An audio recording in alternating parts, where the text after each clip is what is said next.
Nuevamente, buenos días para todos. En la mañana de hoy vamos a trabajar el componente práctico del curso de Química General, el cual está dispuesto en 3 sesiones. La primera de ellas, el día de hoy, de 7 a 1 de la tarde. La segunda sesión va a ser dentro de 8 días, julio 4. Y la última sesión, julio 11. Tenemos 6 prácticas de laboratorio, de tal manera que podamos resolver 2 prácticas por sesión.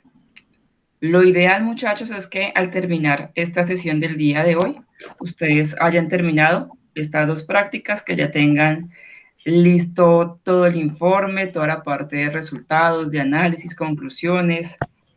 ¿Para qué? Para que al final ustedes entreguen un documento con todas las prácticas y no tengan trabajo acumulado. La idea de esto es que ustedes hoy aprovechen estas horitas que están dispuestas para el trabajo y de esa manera vayan adelantando, no que al 11 de julio tengan acumuladas las 6 prácticas más el trabajo que viene en conjunto que estamos trabajando en este momento, tarea 3, tarea 4, más la posttarea. Entonces, la idea es que ustedes vayan desarrollando esto a la medida que vamos haciendo las sesiones y no pueden, pues, no van a tener dificultades para entregar el proceso final. Bueno, si ustedes revisaron la parte de la guía de componente práctico, que es nuestra tarea 5, el componente práctico consta de 125 puntos, es el 25% de nuestro curso, tiene un porcentaje bastante alto, por eso la idea es que ustedes aprovechen este tiempo, aprovechen que estamos de esta manera sincrónica para despejar cualquier duda que tengan. Esos 125 puntos, ¿cómo se van a disponer? Perdón, se corrió esto. La primera parte es la asistencia. Asistir aquí a estas sesiones ya les da un porcentaje de ellos. Lo siguiente son los informes, que es lo que más peso tiene. La entrega de sus informes de esas 6 prácticas que hablábamos hace un momento. Y finalmente, una evaluación en línea. Esa evaluación en línea es una evaluación que se hace por cada una de las prácticas, es decir, que hay 6 evaluaciones, como 6 quizzes, para ser un poco más clara, de cada una de estas prácticas. Mi consejo, muchachos, es que ustedes desarrollen, por ejemplo, la práctica 1, hagan el informe, que con eso ya tienen más conocimiento, y una vez terminado eso, de una vez hagan el quiz de la práctica 1. Después hacemos la práctica 2, desarrollan el informe, ven el video, la explicación que yo les doy, y con eso ya desarrollan ese quiz número 2. Así haríamos con la segunda sesión y finalmente con la última. Son 6 quizzes. La sumatoria de esos 6 quizzes les da 20 puntos de estos 125. Entonces es importantísimo que no se les olvide realizar esos quizzes. Les agradezco, por favor, que cierren los micrófonos. Si pueden apagar cámaras, también se los agradezco, porque eso a veces interrumpe un poco la transmisión y la idea es que nos llegue el sonido perfecto. Bueno, entonces, ¿ustedes dónde van a encontrar la información? Entonces, voy a presentarles la pantalla completa.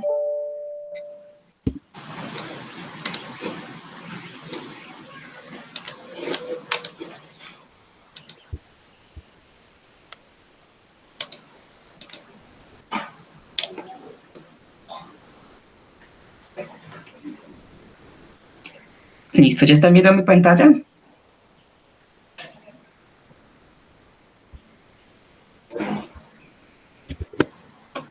Listo, gracias. Bueno, entonces vamos a ir primero a nuestro campus virtual. Hacen el acceso con su usuario y contraseña normal. Ingresan a mis cursos virtuales.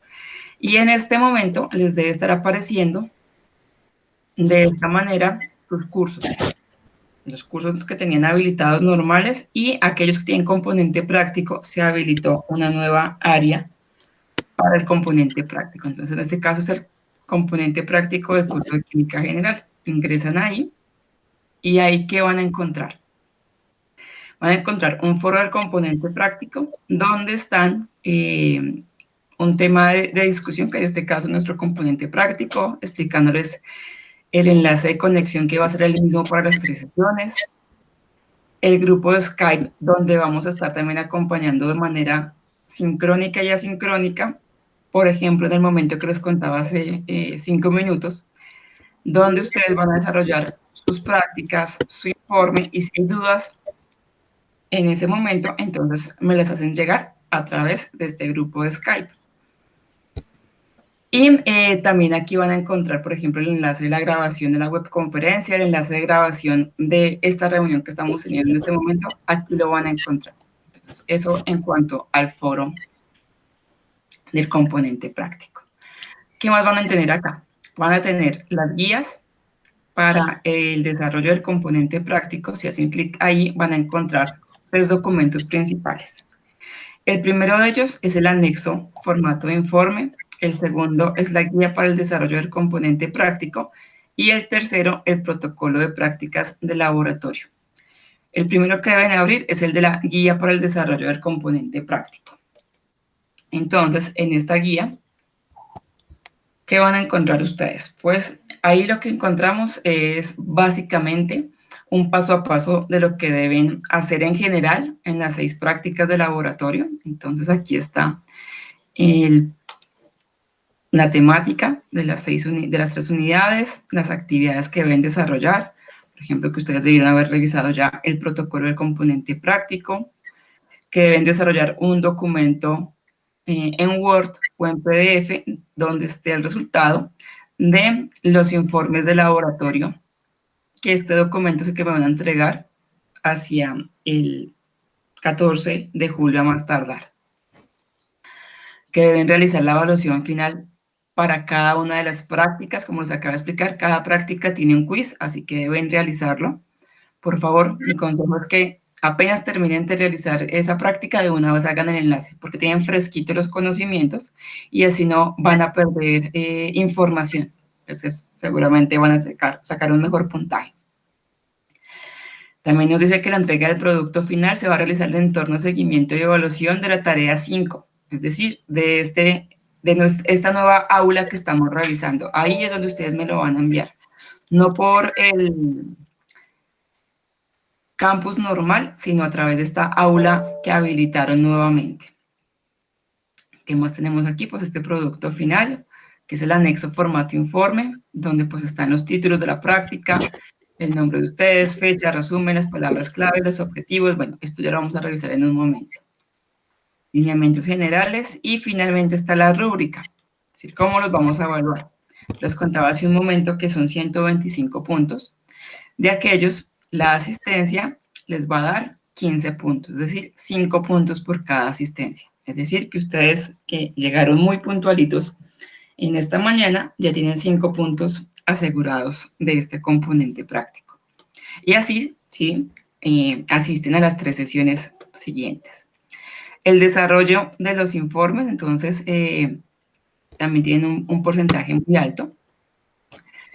El análisis de cada una de las propiedades físicas de la densidad de los líquidos, la identificación de las leyes, es decir, cada una de estas sesiones va a tener 15 puntos. Cada práctica tiene 15 puntos de calificación.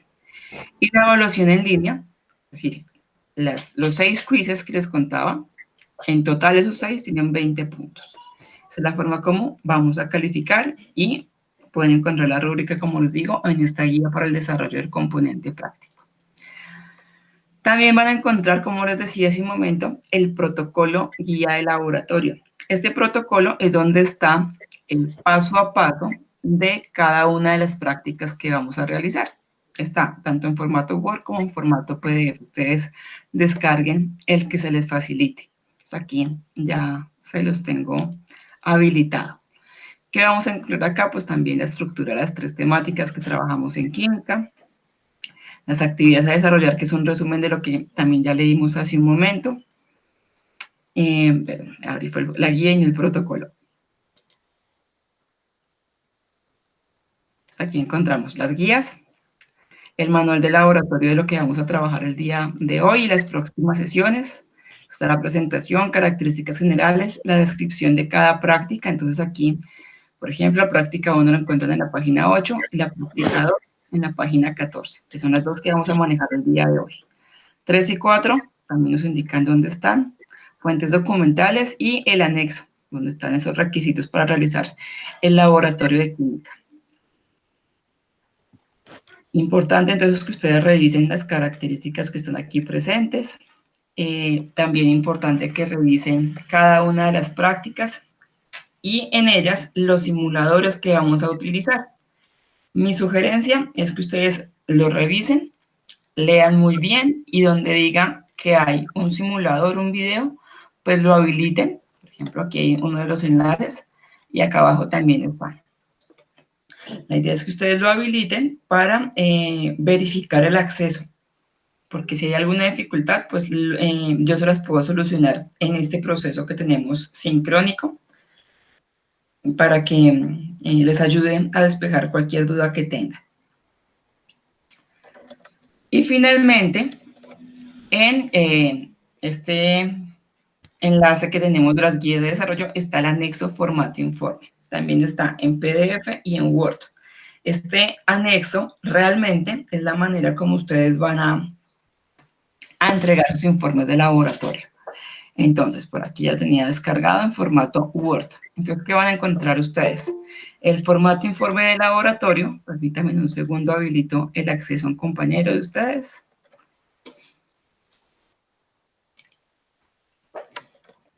Gracias. Entonces, van a encontrar el informe de laboratorio para cada una de las prácticas. Cada uno tiene básicamente la misma estructura. ¿Qué es qué? Es el título, el nombre, aquí deben colocar su nombre completo, la fecha en que realizaron la práctica, es decir, para el caso de hoy, es el 27 de junio. El grupo, en este caso, es el grupo 10 del componente práctico y el tutor, pues mi nombre, que es Dolly Tenjo. Realizan un resumen de las actividades que se realizan en esta primera práctica, en este primer informe. Las palabras claves, ¿qué son las palabras claves? Son términos que nos ayudan a identificar qué tipo de actividades, de procesos se realizaron durante esa sesión. Entonces, por ejemplo, normas de bioseguridad, pues, ¿qué podemos decir?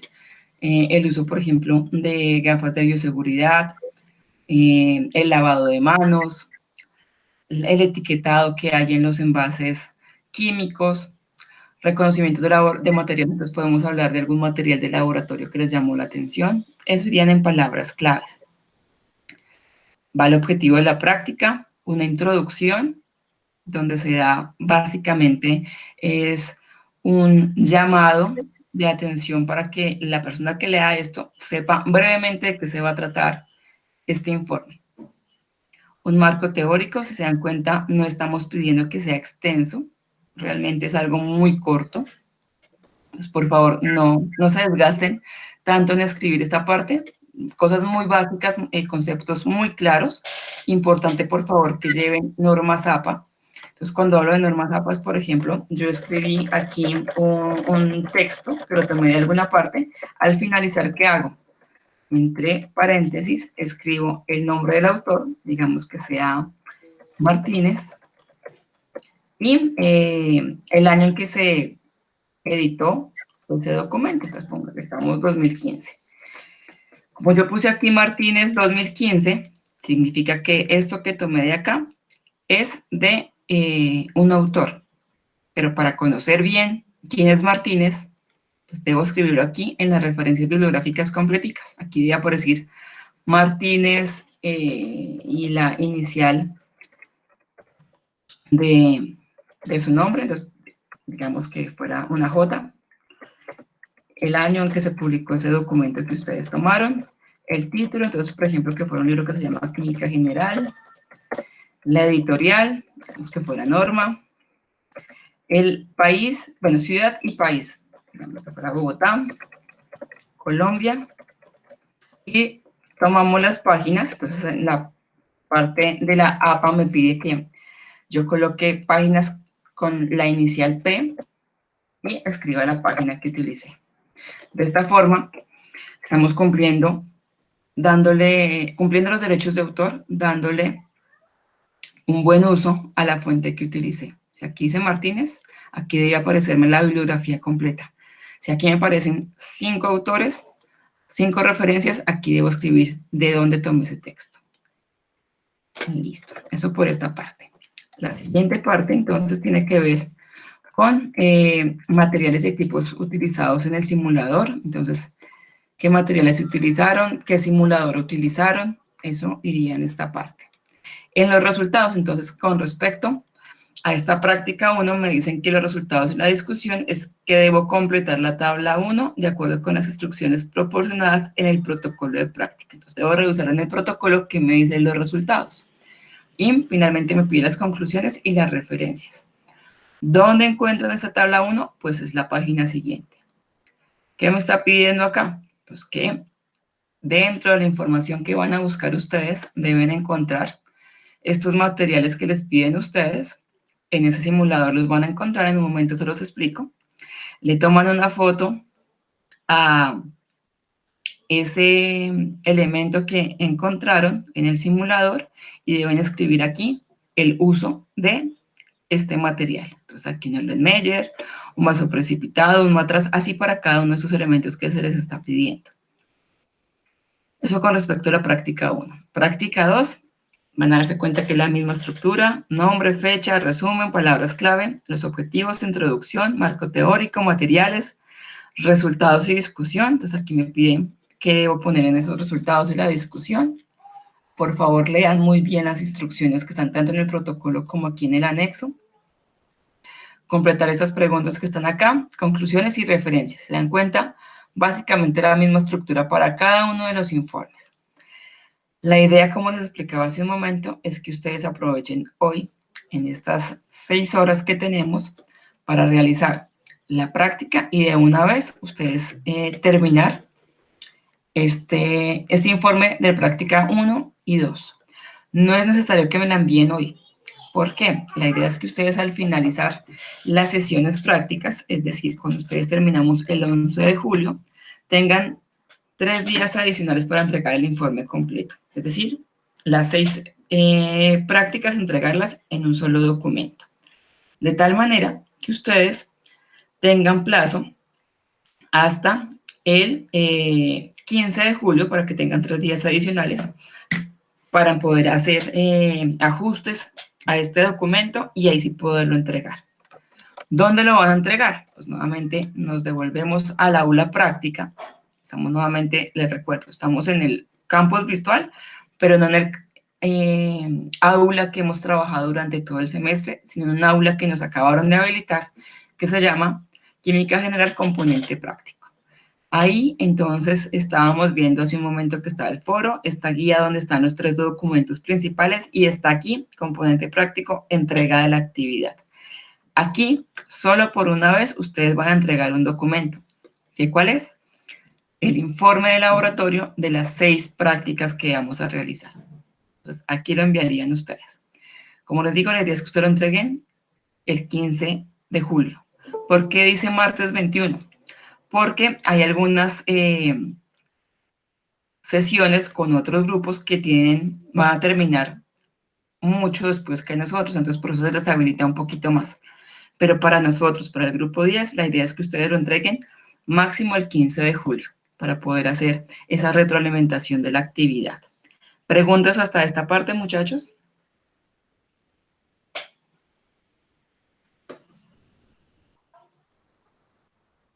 Está todo claro, profe. Muchas gracias. Bueno, ahora sí nos devolvemos nuevamente a nuestra presentación. Entonces, el día de hoy vamos a, bueno, aquí en general, ¿qué tenemos? Lo que ustedes deben realizar, entonces, primero la realización de la práctica virtual según el protocolo, y aquí nos dividimos en dos. Pues una parte, ustedes van a estar conmigo de manera sincrónica a través de Google Meet, más o menos vamos a estar conectados 1 hora y media. Luego de eso, ustedes deben empezar a hacer la evaluación, la revisión de sus simuladores, empezar a gestionar su informe de laboratorio y nos volvemos a encontrar hacia las 10, 10:30 de la mañana, ahorita confirmamos bien la hora, para ver qué dudas tienen. Continúan el proceso y Al finalizar el día, ustedes deben realizar la evaluación virtual, ese cuestionario de la práctica 1 y la práctica 2. Eso ustedes lo deben hacer individual, cada uno haciendo su trabajo como deben presentar cada uno de sus informes. ¿Cuál va a ser mi labor? Pues acompañarlos en estas sesiones prácticas, en esta hora y media a través de Google Meet y después a través de nuestro grupo de Skype que hemos desarrollado o tenemos el enlace para poder trabajar ahí. Si ustedes tienen preguntas, pues las pueden gestionar de esa manera o hacerme una llamada y de esa manera les puedo solucionar cualquier duda que tengan. Nuevamente, como les digo, nos conectamos hacia las 10, verificamos si hay dudas y si no, nuevamente ustedes continúan con el proceso. El tiempo es de ustedes, muchachos. Está destinado hasta la 1 de la tarde. No es para que estemos las 6 horas conectados aquí por Google Meet, sino para que ustedes tengan ese tiempo para desarrollar las 2 prácticas del día y que me tengan a mí de manera sincrónica para que les resuelva cualquier duda. Es importante que aprovechemos estas 6 horas, porque en otro momento pues no va a ser tan fácil hacerlo así de manera sincrónica y que les pueda despejar las dudas en el momento. Entonces, por eso la idea es que en estas 6 horas terminen las 2 prácticas. Si ustedes ya tenían conocimiento, se les facilitó y terminaron hacia las 11, 12 del día, fantástico. Ya tienen su tarde libre y pueden realizar otra actividad. Entonces, no es para, como digo, no tienen que estar las 6 horas, pero depende de ustedes para que aprovechen este tiempo y no tengan todo acumulado para el final. El formato informe que ya se los había mostrado hace un momento y el desarrollo de las sesiones que también ya hace un momento se las expliqué. Importante, recuerden que hoy deben tener desarrolladas las prácticas 1 y 2 y el cuestionario también de las prácticas 1 y 2. Entonces, entremos en materia. Nuestra práctica 1 tiene que ver con el reconocimiento de las normas de laboratorio y las normas de bioseguridad, tanto que hemos hablado últimamente por noticias de este término. En este caso, es para trabajar en el laboratorio. Entonces, aquí hemos distribuido las sesiones en 3 horas, pero como les digo, ustedes son autónomos en disponer de su tiempo. Importante sí que participen de las sesiones presenciales, sincrónicas que tenemos como esta que estamos realizando. Entonces, en cuanto a la práctica 1, tiene 2 partes. La primera tiene que ver con el reconocimiento de materiales de laboratorio. Les voy a dar un barrido general de esos materiales de laboratorio, para qué sirven, cuáles son sus usos, cómo se clasifican. Y después ustedes van a hacer uso del simulador que tenemos de materiales de laboratorio. En ese simulador van a buscar cada uno de los materiales que están dispuestos en el informe de laboratorio y van a ubicar sus materiales y reactivos en el simulador. Le toman un pantallazo, ahorita les explico cómo se hace, y eso lo llevan al formato informes. También tenemos otro simulador donde está la explicación del uso de cada uno de estos materiales que pueden utilizarlo para desarrollar esa parte del uso. Segunda parte tiene que ver con las normas de bioseguridad. Esta parte, digamos que es más sencilla, porque solamente es visualizar un video que está en la página 13 del protocolo, que yo se los voy a visualizar de una vez para aprovechar el tiempo, que lean el reglamento de normas de bioseguridad del laboratorio que encontramos en la página 13 del protocolo. Y finalmente, muchachos, que aprovechemos y de una vez hagamos esta evaluación en línea de la práctica 1. ¿Dónde encontramos el enlace de estos cuestionarios? En el protocolo está. Entonces, por ejemplo, la de la práctica 1 lo van a encontrar en la página 13. Ahí hacen clic y los va a llevar a este cuestionario de la práctica 1. Entonces, iniciemos.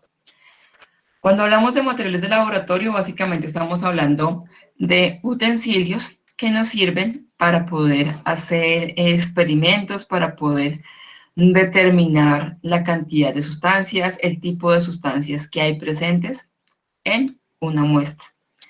En el laboratorio empleamos una variedad de implementos que utilizamos, como les digo, para realizar esas experiencias.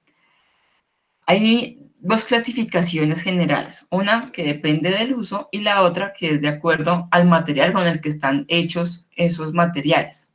Esta digamos que es la más sencilla. Tenemos materiales que su elemento principal con el que están hechos es vidrio, otros en madera, otros en metal, plástico, porcelana, goma o corcho. ¿Por qué esos materiales? Porque me permiten realizar la experiencia que necesito. El vidrio me soporta, por ejemplo, llevarlo a altas temperaturas, entonces hay algunas reacciones que producen calor y es necesario que yo tenga un elemento que me soporte ese proceso de calentamiento, de subir la temperatura. Pero también tengo que tener un material que me permita un lavado fácil de él y que no implique que se contamine el proceso de otras prácticas, por eso el vidrio. Madera casi siempre es un aislante del calor, de las sustancias químicas, entonces lo utilizamos casi siempre como pinzas, como material de aislamiento. Metales, plástico, porcelana, goma o corcho, como les digo, dependiendo del uso que le vayamos a dar. Entonces, el más importante de esa clasificación es esta que tenemos en este costado. Entonces, tenemos algunos materiales que podemos clasificar como uso volumétrico. El nombre lo dice. Se usan para medir volúmenes. ¿Volúmenes de qué? De fluidos y pueden ser en material o en estado gaseoso o en estado líquido. Algunos que utilizamos para calentar, entonces, por ejemplo, algunos refractarios casi siempre están hechos de porcelana y están el material que utilizamos de soporte, es decir, el que su nombre lo dice, me va a servir para el sostenimiento de otros elementos que pueden estar hechos a base de metal, de plástico o de madera. Entonces, vamos a ver esta segunda clasificación, como les digo, es de las más importantes que tenemos. Entonces, para medir volúmenes, son los volumétricos, tenemos aquí los principales. Entonces, por ejemplo, aquí tenemos la probeta. La probeta está hecha en material de vidrio y como pueden fijarse, es un tubo transparente en el cual van a encontrar una base, puede ser base también de vidrio, algunos tienen base de plástico, pero esta base lo que va a hacer es permitir apoyarlo y que se mantenga firme en una superficie. Su principal función, pues como está clasificado aquí, es para medir volúmenes de líquidos o de sólidos. Gracias a esto podemos hacer, por ejemplo, la evaluación de algo que se llama el principio de Arquímedes. Estas probetas tienen ya identificado claramente y bien estudiado los volúmenes, bien medido que es un mililitro, que son 10 mililitros, cuánto hay en 100 mililitros, porque es importante que yo tenga el dato exacto del volumen del material que estoy evaluando. Hay probetas que pueden encontrar que tienen una capacidad de 10 mililitros hasta 1 litro, entonces hay de todos los tamaños. Las pipetas graduadas también pues, me sirven para medir volúmenes. Este es un instrumento que también lo podemos encontrar en plástico. Me sirve para medir volúmenes de sustancia que debemos tener de manera controlada y que necesitamos realmente alícuotas, es decir, pequeños volúmenes de ella, no como en este caso que eran 10 mililitros, 1 litro. Aquí las pipetas, tenemos pipetas graduadas desde 1 mililitro hasta 20 mililitros. Las que más se utilizan son la de 1, 2 y 5 mililitros. También importante identificar esa graduación, es decir, qué volumen o qué capacidad tiene y de dónde a dónde va esa capacidad. Es importante que lo revisemos en esas pipetas. Para esto es importante utilizar algo que se llama pipeteador, que se conecta en la parte superior de las pipetas y al finalizar esta presentación se los voy a mostrar. Están las pipetas aforadas. Aforada significa que tiene este aumento en la mitad, es donde me va a recoger la mayor capacidad del volumen que estamos recogiendo. Tiene la misma función que la anterior. Están las buretas. Las buretas casi siempre me sirven para hacer experiencias en el laboratorio, para, por ejemplo, determinar los pHs, algo que vimos ya en la tarea anterior. Entonces, aquí las buretas me sirven para mantener volúmenes constantes y que yo tenga controlado el flujo del líquido que está aquí presente, de tal manera que yo puedo determinar que su salida sea por goteo o un chorro constante. ¿Cómo lo hago? A través de esta varillita que tenemos aquí, que puede ser de plástico, puede ser de vidrio, donde fácilmente yo puedo, como les digo, graduar la salida del líquido que tengo acá. Como les digo, básicamente lo utilizamos para hacer mediciones de pH, del control de acidez, de alcalinidad de sustancias. Y está el matraz aforado, que también me permite un volumen, medir volúmenes. Por lo general, pues tiene esta forma como si fuera un tubo de ensayo conectado en la parte inferior por un extremo cerrado y ensanchado, esto que tenemos acá. Se utiliza para contener sustancias, mezclas o para poder destilar. Existen también varios tipos de tamaños, de formas. La diferencia de este matraz con respecto a las anteriores es que este solo tiene un volumen definido y si ustedes se fijan acá tiene una línea. Este sería un menisco, así le llamamos, que es esa línea límite que tienen los líquidos cuando llegan al finalizar de la capacidad que tienen. Entonces, si ustedes, por ejemplo, tienen un vaso con agua y se fijan mirándolo claramente de frente, van a darse cuenta que hay un menisco, esta lineecita que está ahí, que me va a diferenciar el final de donde se encuentra la sustancia con lo dispuesto que está libre del líquido. Como les contaba, el matraz solo tiene una medición, entonces, por ejemplo, si tiene esta línea es porque hasta acá tendría la capacidad que tiene este matraz, que puede ser de 25 mililitros, 50 mililitros, 100 mililitros, hasta tenemos algunos de 1 litro. Los de acá sí me tienen la capacidad que dice el material y me tienen definidos pequeños volúmenes para que yo sepa exactamente cuánto voy a adicionar. Acá están los otros matraces que les contaba, todos también son para volúmenes. Me sirve para contener sustancias, mezclas o para destilar. Entonces tenemos el matraz Erlenmeyer que utilizamos muchísimo en el laboratorio, entonces tienen todos en común que tienen esta forma como un tubo de ensayo en la parte superior, obviamente unos son más anchos que otros, dependiendo del tamaño y la capacidad que tengan. Eso tiene una forma de triángulo unido, este más de forma redondeada al final, pero todos tienen una fase ensanchada. Tenemos digamos, una clasificación de estos que tienen, por ejemplo, en este caso, un brazo que me ayuda, por ejemplo, en este caso, a hacer las destilaciones, a conectar este matraz con un condensador, por ejemplo, y de esta forma realizar una destilación. Entonces, lo que tengo aquí es un matraz con un desprendimiento lateral. También puedo encontrarlo de esta forma, como un Erlenmeyer con un desprendimiento lateral. Pero la idea de eso es que se pueda conectar a través de otros materiales como un corcho, como un destilador, a otros elementos y de esta forma poder realizar prácticas o experimentos que me ayuden a definir exactamente la sustancia que tengo acá, hacer separaciones, por ejemplo, en la destilación es un proceso de separación, teniendo en cuenta los puntos de ebullición de cada uno de los materiales que estén ahí presentes. Materiales en general que podemos utilizar en el laboratorio. Vasos de precipitado que también pueden ser utilizados como material volumétrico. La varilla de agitación, su nombre lo dice, es un elemento que me sirve para hacer mezclas, para poder eliminar grumos que tengamos de las sustancias y que la mezcla o la sustancia se mezcle adecuadamente. Podemos tener varillas de agitación en vidrio de diferentes tamaños y también con algunas variaciones. Por ejemplo, voy a aprovechar aquí el puntero. Algunas variaciones como tal, que aquí en la finalidad tenga como un triangulito y me sirve también como mezclador.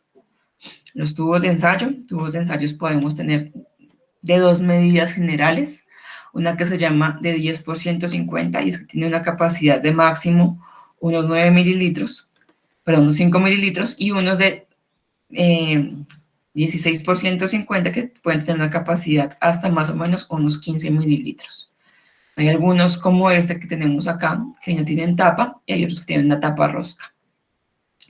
El frasco lavador, generalmente lo que vamos a encontrar ahí es agua destilada, y su nombre lo dice, me va a servir para hacer lavado de recipientes, lavado de muestras, y su funcionamiento, ¿cuál es? Pues tenemos aquí un tubo que me va a servir para tomar muestra, es decir, agua que tenemos aquí presente, y por presión, porque ya a presionar este envase, va a pasar por este tubo y finalmente sale un chorro que me va a permitir el lavado del material. El cuentagotas, que generalmente puede ser un tubo de plástico o un tubo de vidrio con un corcho de plástico que me sirve para tomar una muestra y llevarla a otro lado y poder entregar la muestra por gotas, pues se llama cuentagotas. Pipeta Pasteur, también volumétrica, pero en plástico, me ayuda para tener volúmenes pequeños, de máximo 2 mililitros. El mortero, que me sirve básicamente como un elemento para poder macerar, es decir, poder oprimir lo más pequeño posible una muestra.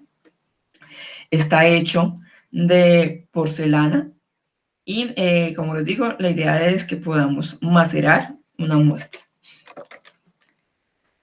Materiales para poder medir o pesar. Entonces, si queremos realizar un proceso de medir la masa de una muestra, pues tenemos que utilizar las balanzas, que pueden ser balanzas digitales, o balanzas ya manuales, donde es necesario que tengamos procesos de equilibrio entre el uno y el otro y que se hagan ajustes de los pesos y que esté calibrada. Para poder llevarlas a ellos, entonces es necesario tener algún elemento que me permita hacer la medición del proceso y que no se me vaya a contaminar la muestra con otras que posiblemente se hayan sido pesadas acá. Entonces, ¿qué puedo utilizar? Un vidrio de reloj, que es un material en vidrio que parece un plato, es un plato realmente. Hay de diferentes tamaños y su función principal es esa, ser utilizado para realizar, para medir masas. Entonces, básicamente lo que debo hacer es llevar este vidrio de reloj, primero prenderle la balanza, colocar, verificar que esté encendida, que esté funcionando, colocar el vidrio de reloj y tarar. ¿Qué es esto? Tarar es que la balanza va a asumir que el peso del vidrio de reloj no existe. Cuando yo digo tarar, entonces, si esto pesaba 10 gramos, en la balanza, al tarar, me significa que aquí hay un cero. Da por entendido que este peso no se va a tener en cuenta. ¿Para qué? Para que yo solo visualice exactamente lo que requiero medir de la muestra. Eso en cuanto a las analíticas. Balanzas ya normales, manuales, ahí sí tenemos que tener en cuenta el peso del vidrio, el peso del material que estemos utilizando para hacer la medición, más el peso de la sustancia que queremos tener. ¿Para qué? Para que de esta forma tengamos el peso exacto y no nos vayamos a confundir. Entonces, digamos que la balanza analítica me ayuda en ese paso. Las placas de Petri también se pueden utilizar para ese proceso de medición, aunque las placas de Petri también tienen un uso en la parte de biología y de microbiología. Y las placas de Petri, que pueden haber de dos tamaños, también de vidrio o de plástico, habitualmente lo utilizamos para colocar muestras de tejidos, de bacterias, de células para luego generar cultivos, es decir, para hacer un crecimiento de estos elementos, de estos seres vivos y poder hacer un estudio con esto. Lo van a ver más en biología y microbiología si alguno de ustedes va a ver esa asignatura. Ya pesa sustancias, que es básicamente como una especie de cucharón, si lo llamamos más a términos coloquiales, para poder tomar muestras más grandes y llevarla a estas muestras. La espátula, que es lo que más utilizamos, o el cuchara espátula, que es para medir pequeñas cantidades, llevarlas a este vidrio de reloj y poder conocer exactamente la masa de esa sustancia. Para calentar, bueno, ahí me quedó faltando una letra para calentar, entonces, ¿qué requerimos? Un mechero Bunster, como este que tenemos acá. Este mechero, la gran facilidad es que ya está conectado a una red de gas natural.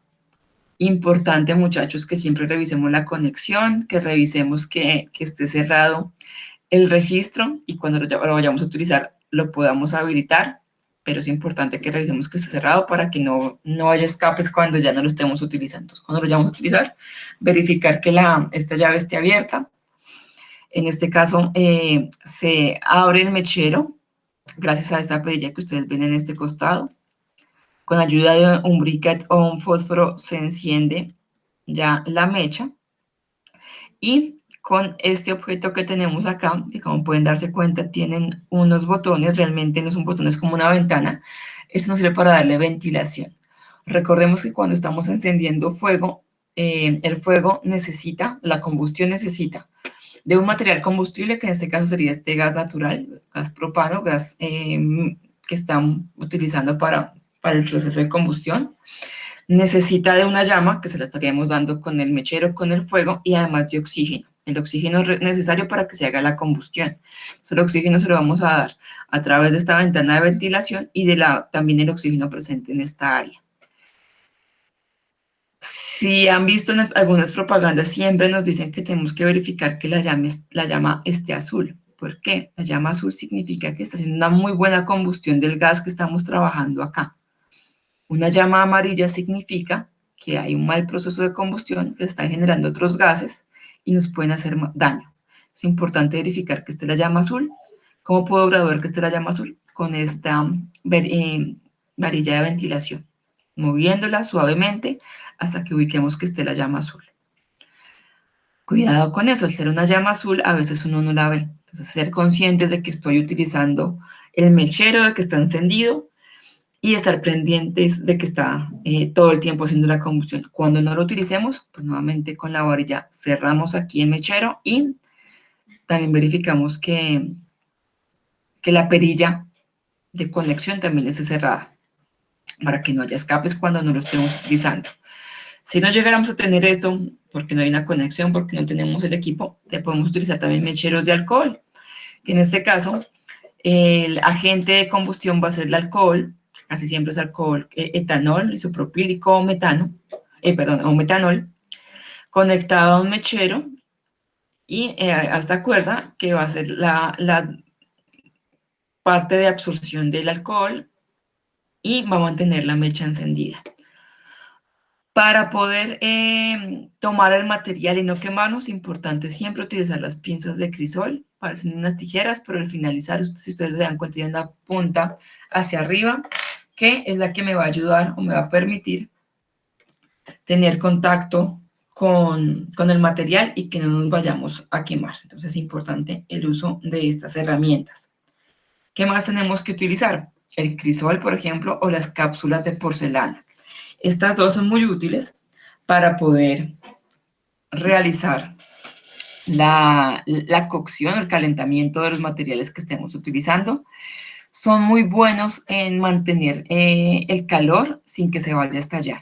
Obviamente, si no le damos un buen uso, podemos romperlos y pueden llegar a tener contacto, un cambio brusco de temperatura, se pueden romper. Entonces es importante que tengamos cuidado con él. ¿Qué cambios de temperatura puede tener? Que esto yo lo tenía encima del mechero, obviamente con un soporte, con una malla de asbesto, y que obviamente eso estaba caliente y que yo lo llevé al mesón que estaba frío, sin ninguna protección. Estaba a más de 100 grados centígrados y al ponerlo en el mesón, y digamos, el mesón tenía una gota de agua, pues hizo un cambio de temperatura drástico en menos de un segundo, se puede estallar. Consejo, para que no pase eso, pues todo tiene que ser con normas de seguridad. Tratar de esperar a que se enfríe esto dentro del soporte sin el mechero encendido, o si es requerido que baje inmediatamente, pues verificar que en el mesón no haya gotas de agua, se coloca una toallita, una toalla de seda, de tela, una toalla de las desechables, y ahí sí colocamos el crisol o la cápsula de porcelana. Así no va a haber un cambio extremo tan drástico y no se va a romper. Piensas también de, ay, se corre esto. Piensas de tubos de ensayo, perdón. Ave María.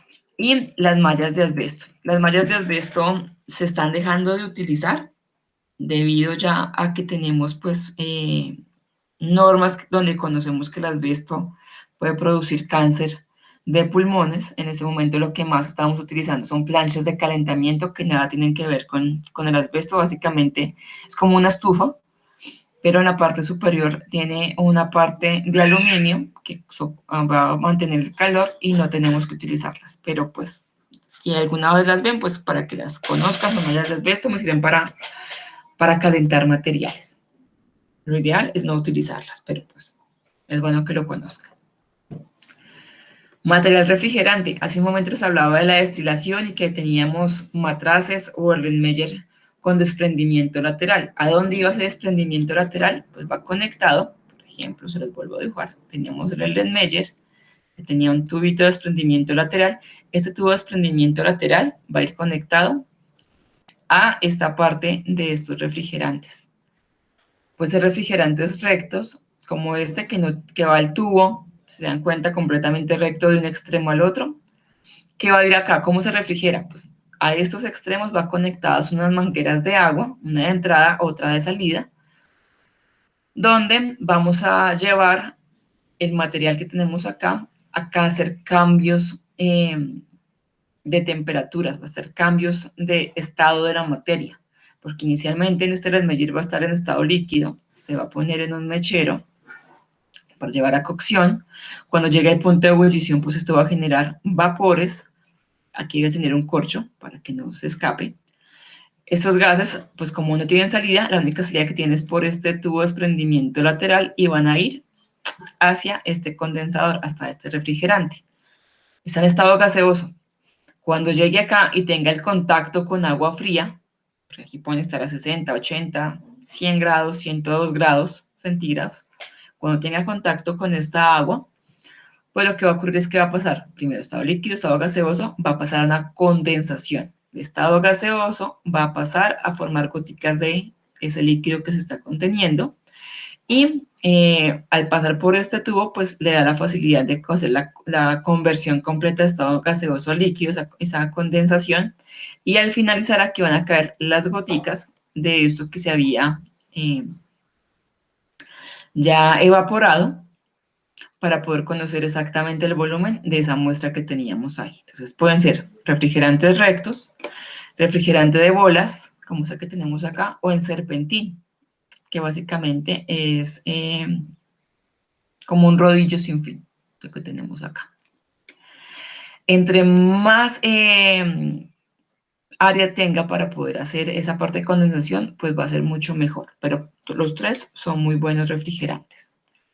Embudos, entonces tenemos embudos de diferentes formas, de diferentes materiales. Entonces este embudo es de vidrio, también hay de diferentes tamaños, es simplemente mirar cuál es el adecuado al tipo de material donde voy a hacer el uso de él. Puede ser un tubo de ensayo, puede ser un Erlenmeyer, un matraz, el embudo Bunchever, que también me sirve como filtro, embudos de seguridad para que no vaya a haber derrames, para que tengan procesos de cambios de estado de la materia, el embudo de decantación, que el embudo de decantación lo que va a hacer es separarme líquidos y sólidos, y al final yo pueda, o también por densidades, por densidades también puedan separarse líquidos, y de esta forma yo pueda después abrir la perilla y simplemente tomar la muestra de aquel tubo que tuvo una mayor densidad y que se mantuvo en la parte inferior de este embudo.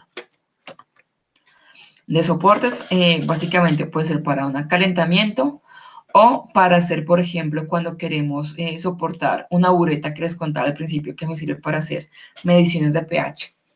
Entonces, pueden ser los trípodes. Estos trípodes tienen el nombre porque tiene 3 soportes, 1, 2 y 3. Debajo de él va a ir conectado el mechero. Y aquí debe ir una malla de asbesto o una malla que le dé soporte y protección al elemento que va a ir acá arriba. Aquí puede ir, por ejemplo, un crisol, puede ir un tubo de ensayo. Están el pie o soporte universal y a él van a ir adheridos otros elementos como por ejemplo esta nuez doble. Esta nuez lo que hace es que por un lado va a conectarse con un tornillito hacia la base de este soporte universal y por el otro lado tiene un aislante que generalmente es un corcho y ahí coloco el elemento que queremos sostener, que puede ser un aro como este que tenemos acá, puede ser un tubo de ensayo, entonces me da soporte y la puedo mantener ahí. Están las pinzas de bureta, su nombre lo dice para que se utilizan, aquí van a ir las buretas y va conectado a esta varilla, perdón, por esta pinza va a ir conectada a la varilla del soporte universal y por este costado que tiene un soporte aislante de corcho va a ir la bureta. Pues los triángulos de crisol son los que van a ir aquí en soporte. Como les digo, ya no, lo ideal es no utilizar mallas de asbesto, sino, por ejemplo, esos triángulos de crisol, donde voy a poder colocar, por ejemplo, un tubo de ensayo, puedo colocar un Erlenmeyer sobre él y no se me va a caer. Están las gradillas de tubos de ensayo, que también tenemos de diferentes tamaños, de diferentes capacidades. Y el aro, que pues también me sirve para mantenerlo acá, sostenido, y sobre él iría este triángulo de crisol. De esa forma puedo dar soporte. Material auxiliar, entonces las pipetas que les contaba hace un momento, que cuando yo utilizo una pipeta para poder tomar la muestra, debo utilizar cualquiera de ellas, de perilla o de cremallera, que se conocen más estas que tenemos acá. ¿Por qué? Porque una pipeta, así ustedes la ven delgadita como un pitillo, lo ideal es que ustedes no absorban la muestra con la boca, porque uno no es consciente a veces de cuánta presión le está dando a esa absorción y puede pasarse la muestra. Imagínense que ustedes estén trabajando con un ácido como el ácido sulfúrico. Hicieron un desastre con ustedes mismos. Entonces, para seguridad, uno no puede tomar muestras de líquidos con pipetas sin el uso de pipeteadores, por seguridad de nosotros mismos. Están estos conos de centrífuga que tienen esta forma cónica para poderla llevar a una centrífuga y poder hacer separación de líquidos y sólidos gracias a este movimiento. Tenemos tampones, que esos tampones pueden ser de corcho, de plástico, que me sirven para tapar algún elemento. Tubos de llave, que me permiten la entrada o salida de sustancias y poder manejar la presión con la que quiero que salgan. Frascos de rosca, generalmente en química los utilizamos de este color ámbar, porque hay algunas sustancias que son fotosensibles. Fotosensibles significan que con la luz pueden llegar a generar cambios. Entonces, para prevenir eso, entonces tenemos este color para que cuando entre la luz, pues no le cause ningún daño a la sustancia que están almacenando. Placas de porcelana de cuencos, aquí puedo hacer pequeñas mezclas de sustancias y evaluar cómo una sustancia mezclada con otra puede tener diferentes cambios y verla en un solo panel en pequeñas concentraciones. ¿Preguntas hasta acá?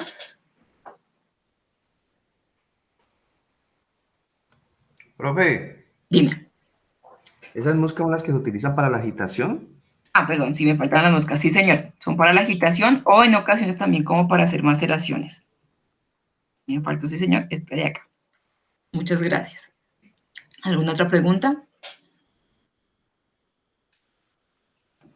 No, ahí hay un recipiente que se utiliza para sacarle la humedad a los filtros de papel. ¿Cómo se llama ese? No te entendí.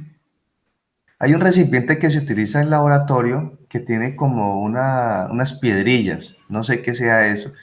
Me parece que lo utilizan para la humedad, absorber la humedad de los papeles, algo así.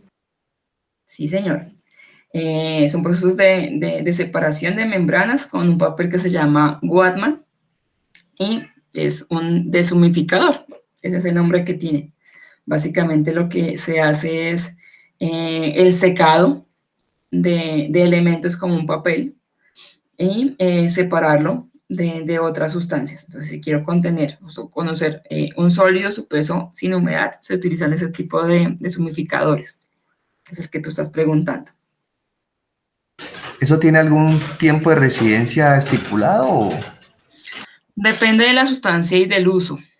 Entonces, hay algunos que te pueden durar un mes, otros 6 meses o el año, como te digo, depende de la sustancia que estén secando y del uso que le des. Si todos los días lo utilizas 2, 3 veces, obviamente vas a necesitar un cambio más pronto que si lo utilizas una vez a la semana, una vez cada 15 días. Entonces depende más del uso. Listo, profe, gracias. Con gusto. Bueno, vamos a la segunda parte y después les muestro cómo vamos a utilizar el simulador. Entonces, cuando hablamos de normas de bioseguridad, estamos hablando de un conjunto de normas que se han venido utilizando a nivel mundial. También son medidas, son protocolos para todo el trabajo, en este caso de laboratorio, y que es necesario que tanto estudiantes como docentes utilicemos. ¿Para qué? Para básicamente prevenir riesgos o infecciones derivadas a la exposición de el material que vamos a utilizar. Cuando hablamos de riesgos es prevenir algún tipo de accidente que podamos tener, ya sea químico, ya sea físico, porque nos podemos cortar, nos podemos quemar, o una infección, porque en algunos laboratorios se utilizan microorganismos y pues es importante que conozcamos qué elementos hay ahí, qué se evalúa, qué se está estudiando en ese tipo de laboratorios para prevenir que no tengamos ninguno de estos riesgos o infecciones. Y básicamente pues tiene que ver con esos 3 riesgos los que vamos a evaluar, físicos, químicos o biológicos. Importante que siempre tengamos todos los elementos de bioseguridad. En química es obligatorio el uso de gafas de bioseguridad, porque tenemos que prevenir que, por ejemplo, una sustancia se evapore y que ese estado de la materia pueda generarme algún daño en los ojos. El uso de mascarillas de bioseguridad, también por la generación de vapores de algunas sustancias cuando se mezcla una con la otra. Pues, las mascarillas de seguridad. Guantes, lo ideal es que sean de nitrilo, no de látex, sino de nitrilo, porque el nitrilo tiene la capacidad de soportar algunas sustancias con mayor precisión que el látex. El látex se ha visto que con algunas sustancias fácilmente se diluye y no nos va a proteger. Entonces, por eso lo ideal es que sea material de nitrilo, no látex. Nuestra bata, pues aquí hay un delantal, pero no, la idea es que sea una bata blanca, de manga larga, ojalá que nos llegue hasta la rodilla, porque la función de la bata es proteger todo nuestro cuerpo, toda la ropa externa que tenemos, que no se nos vaya a impregnar ninguna de estas sustancias, sino que si hay algún derrame, Dios no lo quiera, pues quede sostenido en una bata. Es blanca para que sepamos exactamente dónde ocurrió el derrame y dónde tengo la contaminación. Y va hasta, como digo, lo ideal hasta debajo la rodilla, o hasta la rodilla, pues para que me protejan lo máximo posible nuestro cuerpo. Manga larga, para que proteja completamente nuestro brazo, lo que más se pueda, y también la ropa externa. Si tengo manga corta, pues me va a dejar expuesta gran parte del brazo, y si tengo una camisa larga debajo, pues ella se va a contaminar, y puedo llevarme también eso a la casa. Es importante que sea de manga larga. También debemos contar con elementos o con equipos para la prevención. Entonces, un lavaojos, importantísimo que siempre exista en un laboratorio, que sea de fácil uso. En este caso, simplemente es alar esta palanca hacia abajo y va a salir el chorro de agua. Entonces, cuando tenemos algún accidente que caiga sobre nuestra cara y sobre todo en los ojos, es importante tenerlo. Importante también tener duchas de seguridad en el laboratorio. Botequín que cumpla con todas las normas vigentes. Recuerden que en los botequines no deben ir medicamentos, básicamente es para hacer una primera protección de la persona que ha sido afectada y de esa forma asegurar su vida y poderla llevar a un centro médico donde realmente le apliquen los medicamentos necesarios. ¿Por qué hago esta aclaración? Porque nos ha pasado que en el laboratorio alguien tiene un dolor de cabeza y nos pide un acetaminofén y no tenemos, pues porque la norma no nos permiten tener este tipo de medicamentos porque se pueden vencer, o uno no sabe si la persona es alérgica y uno le aplica una sustancia o le da un medicamento y la puede enfermar. Entonces, por eso no deben haber medicamentos ahí. El extintor, que debe ser de acuerdo al tipo de material que se va a utilizar. Los extintores van determinados por letras, de la A a la D, y cada letra pues me indica el tipo de uso que tiene que tener. Y las vitrinas de gases, que también se conocen como cabinas de flujo laminar, que básicamente lo que hacen es aislarme de el derrame o de la producción de algún vapor de la sustancia, gracias a que eso tiene un extractor y pues estas cabinas de protección de vidrio. Estas cabinas de protección también van en diferentes escalas. Esta que tenemos aquí es la más sencilla de todas, como hay otras que utilizamos, por ejemplo, en virología, donde no hay contacto para nada de nosotros con la muestra. La muestra está allá adentro y acá tiene unas pequeños espacios donde ya hay unos guantes determinados ahí, uno introduce las manos y hace la manipulación del elemento. ¿Para qué? para que uno no tenga contacto con ninguna sustancia. Y también es importante tener en cuenta los símbolos de peligrosidad y los pictogramas. Esto sobre todo está en las sustancias químicas. Antes de utilizar, antes de manipular cualquier objeto, es importante que siempre veamos la etiqueta. Pues uno, para conocer si es la sustancia que estoy utilizando, para mirar en qué concentración está, y súper importante, mirar la peligrosidad que tiene. Cómo se va a comportar frente a diferentes determinados momentos. Comburante o inflamable es porque fácilmente puede llegar a producir llama, hacer una combustión. Corrosivo significa, el nombre lo dice, que es corrosivo, que va a generar un daño sobre una superficie, puede ser nuestro cuerpo, puede ser sobre un material como madera, como el mismo metal, entonces hay que evaluar sobre qué es corrosivo. Tóxicos o muy tóxicos, pues obviamente hay peligro de que el consumo nos genere algún daño o al contacto con la piel. Explosivos o que son peligrosos con el medio ambiente, entonces hay que saberlos disponer también. Eso también me ayuda a saber de qué manera vamos a disponer esos residuos de estos materiales que se generan durante su uso en el laboratorio. Bueno, dentro de la práctica 1 nos pide que veamos un video que se los voy a poner en este momento. Entonces me habla de esos elementos de bioseguridad. El enlace está dentro del protocolo, por si lo quieren volver a ver, pero igual se los muestro aquí para que, pues si quieren vayamos adelantando tiempo y solamente lleguen más a concentrarse en la parte del uso del simulador. Por favor, me confirman si lo están escuchando. Cordial saludo, estimados ¿Sí lo escuchan, muchachos? estudiantes.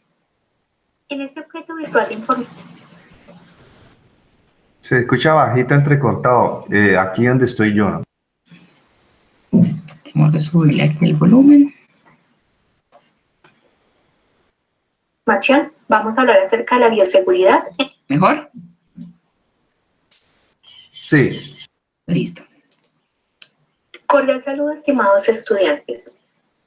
En este objeto virtual de información vamos a hablar acerca de la bioseguridad en el laboratorio. Por ello nos hemos planteado como objetivo identificar las normas de bioseguridad que se deben aplicar en el laboratorio para garantizar buenas prácticas en el mismo y prevenir accidentes. Para ello, entonces, vamos a hablar acerca de los implementos de seguridad, normas de seguridad, uso adecuado de espacios, disposición de residuos y pictogramas y ficha de seguridad. Iniciaremos hablando acerca de los implementos de seguridad. Cuando estemos dentro del laboratorio, siempre debemos utilizar cofia. La cofia nos permite recoger el cabello y de esta manera evitar accidentes con elementos como mecheros. Debemos utilizar gafas de seguridad.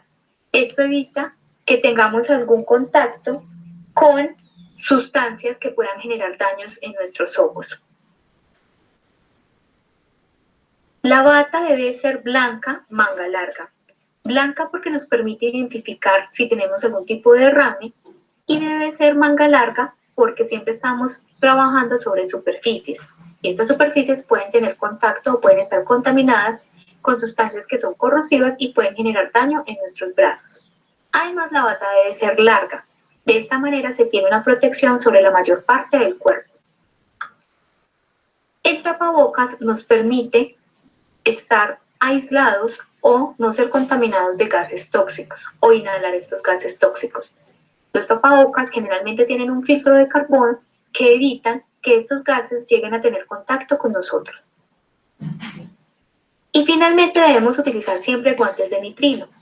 Los guantes nos permiten manipular sustancias que son corrosivas como ácidos y bases, entre otras, y de esta manera nos aíslan del peligro que éstas representan para nuestra salud. Es importante saber que los guantes deben de ser de nitrilo y no pueden ser de látex. Este material no es lo suficientemente fuerte para protegernos de estas sustancias orgánicas. Dentro de las normas de seguridad tenemos las siguientes. Primero, no debemos consumir alimentos. Y si los vamos a consumir, tienen que ser fuera del laboratorio y debemos retirar todo nuestro material, como por ejemplo guantes, bata, cofia y demás. No debemos correr ni jugar dentro del laboratorio.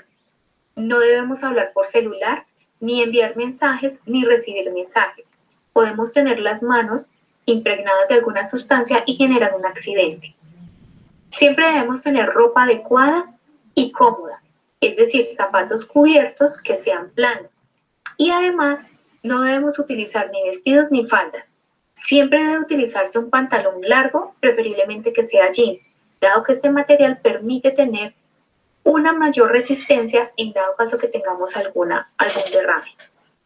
Las mujeres en estado de gestación no podrán ingresar al laboratorio, dado que en el ambiente se tienen gases que son tóxicos y pueden generar un daño para la madre y para el bebé. Siempre debemos utilizar los implementos de seguridad, bata, guantes y gafas. Y es importante atender todas las indicaciones del personal de laboratorio y del docente que está acompañando el componente práctico. Ahora vamos a hablar acerca del uso adecuado de los espacios y la identificación de los espacios en el laboratorio. Iniciaremos hablando acerca de la ducha y el lavaojos. La ducha se utiliza en casos de derrame. Para ello se debe retirar la ropa y se activa jalando la palanca. Debemos exponernos al lavado con agua durante 5 a 10 minutos. Si tenemos contacto de alguna sustancia con nuestros ojos en una pequeña cantidad, debemos ir al lavaojos, activar el lavaojos y tener un lavado o un contacto directo del agua con los ojos durante 5 a 10 minutos. Después de este proceso debemos acudir al personal médico. Dentro del laboratorio tenemos zonas de extracción o ventilación y además el laboratorio debe contar con ventanas o sistemas que permiten unas corrientes de aire que permitan tener siempre el sistema aireado. Por su parte también tenemos una zona de disposición de residuos, una zona de libre circulación y la zona de trabajo. En la zona de trabajo debe estar libre de objetos que no nos vayan a impedir el trabajo o circulación o movimiento durante el desarrollo de la práctica. Es importante identificar las rutas de evacuación y además dónde se encuentra el extintor en caso de presentarse algún tipo de accidente o incidente con fuego. Además, es importante identificar dónde se encuentra el botiquín. Para la disposición de residuos tenemos 4 recipientes. Uno para reciclaje, uno para desechos ordinarios, uno para desechos con riesgo biológico y el guardián. Sabemos que en el recipiente de ordinarios vamos a desechar aquellos materiales como alimentos que en ocasiones se requieren para desarrollar ciertas prácticas. En el caso de riesgo biológico vamos a desechar tapabocas, cofia y guantes. Y en el caso del guardián vamos a depositar allí material cortopunzante como agujas, cubreobjetos y portaobjetos. Por otro lado, dado que tenemos diferentes tipos de sustancias, es importante seguir las indicaciones del docente y del personal de laboratorio para desechar este tipo de sustancias, como cuáles: solventes orgánicos no halogenados, solventes orgánicos halogenados, ácidos orgánicos, ácidos inorgánicos, bases orgánicas e inorgánicas y sustancias con metales pesados. Es muy importante seguir la indicación de no llevar nada al lavadero, es decir, no debemos desechar absolutamente nada por allí. Siempre se van a tener recipientes especiales para poder hacer la disposición de este tipo de residuos. Finalmente vamos a hablar acerca de los pictogramas y fichas de seguridad. Los pictogramas se caracterizan por estar compuestos de una figura geométrica que se llama losango.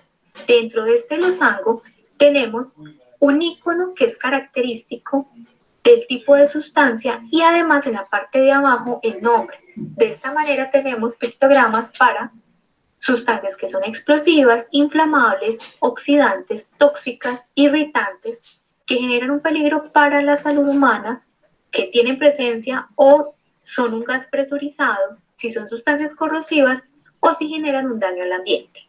Pero ¿por qué es importante identificar estos pictogramas? Resulta que con base en ellos se puede hacer la clasificación y etiquetado de productos químicos.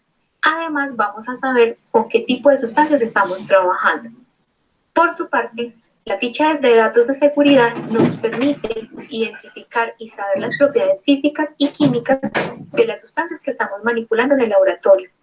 Y además tiene algunas recomendaciones en dado caso que tengamos un contacto con estas sustancias. Como conclusión, entonces, tenemos que las normas de bioseguridad nos permiten conocer el uso adecuado de los implementos de protección, la identificación de los espacios de laboratorio, la diferenciación de los pictogramas de seguridad y reconocimiento de la ficha de seguridad de las sustancias a utilizar, con el propósito de desarrollar actividades experimentales, evitando incidentes y accidentes. Esta información fue tomada de la reglamentación y normas de bioseguridad. Bueno, muchachos, aquí tuvimos un resumen de esos elementos de bioseguridad, de cómo en un laboratorio debemos comportarnos, de qué elementos tenemos que tener claros cuando haya un accidente para poderlos utilizar. Este video está dentro del protocolo de prácticas, si no estoy mal es la página 13, para que si quieren volverlo a revisar lo puedan hacer en cualquier momento. Y pues también está todo el reglamento de normas de bioseguridad de la institución para que por favor lo revisen. Ya con esto estaríamos viendo la parte de bioseguridad. Daría fin a la primera práctica del día de hoy. Entonces voy a hacerles un resumen de qué es lo que tenemos que tener claro para práctica 1. Recuerden que vamos a hacer hoy práctica 1 y práctica 2.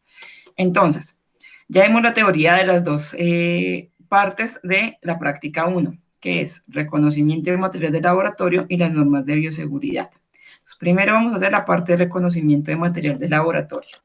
Si ustedes se van a su protocolo, van a buscar y van a encontrar, pues primero, cada una de las prácticas, van a identificar en este caso dónde se encuentra la práctica 1, que inicia en la página 8 del protocolo de este documento. Entonces, el porcentaje de evaluación de la práctica, horas comprendidas para ella, que son 3, materiales objetivos, parte 1, que es el reconocimiento, parte 2, que es las normas de bioseguridad, y primeros auxilios del laboratorio. Y aquí me empiezan a dar los simuladores. Mi recomendación es que hagan el clic donde dice procedimiento. Entonces, van a encontrar aquí 3 enlaces. El primero de ellos es un plug de Flash por si no les permite abrir este documento como tal. ¿Dónde van a hacer clic al simulador? Es aquí abajo. Entonces, hacen clic sobre el simulador. Voy a enviarles el enlace que ya les tengo por acá separadito para que por favor ustedes también vayan revisando el acceso. Mi consejo es que lo hagan de una vez a través de Google Chrome para que sea mucho más fácil el acceso. Si hacen clic, lo que va a hacer este documento, ese enlace es abrirle esta página. Está en inglés este simulador, pero si ustedes se dan cuenta, apenas abrió el documento, la página, me aparece esto. Me da una opción de Google Translate, que es traducir del inglés al español. Si ustedes tienen conocimiento en inglés, pueden hacerlo. Si quieren estudiar en inglés, pues porque mi consejo es que lo hagan así, porque digamos que la literatura científica está en inglés, entonces es bueno que nos vayamos adaptando a leer textos en inglés, pero pues si no se les facilita, si no quieren hacerlo en este momento, pues simplemente es hacerle clic aquí donde dice español y ya, si se dan cuenta, la página me la tradujo a español. Listo. ¿Qué van a hacer acá? Entonces, lo que deben hacer ustedes es identificar los diferentes materiales que tienen este simulador. El simulador entonces lo que tiene es, digamos que una mesa de soporte donde ustedes van a poder traer cada uno de estos materiales hacia ella para poderlo evaluar. Si ustedes hacen clic sobre el elemento que trasladaron, por defecto va a aparecer siempre primero este vaso de precipitado. Por defecto, entonces yo le hago clic y me va a aparecer este menú al costado derecho, donde me va a dar diferentes propiedades. Discúlpeme un segundo. Diferentes propiedades o movimientos sobre este material. Entonces, por ejemplo, propiedades, puedo diferenciar la anchura de él, la altura de él, pero lo que me parece más práctico es esta parte de líquido, porque lo que me va a permitir es identificar cómo se vería un líquido con aumento o disminuyéndolo dentro de él. Importantísimo que ustedes puedan identificar cada uno de estos elementos que están aquí presentes. me da, por ejemplo, el cambio de color, si yo no lo quiero azul, si no lo quiero rojo, si lo quiero algún color que quiera determinar. La opacidad, es decir, qué tan oscuro o qué tan translúcido quiere que se vea el proceso. Hacer mezclas rápidas en cambio de hora. Entonces, si yo tengo una sustancia que era verde y tenía una rosada, ¿cómo va a haber ese cambio en el uno o en el otro dentro de este frasco? Entonces, esas digamos que son las ventajas de este simulador. Si ustedes quieren moverlo, trasladarlo, pues pueden hacer gracias a estos paneles que tenemos aquí arriba.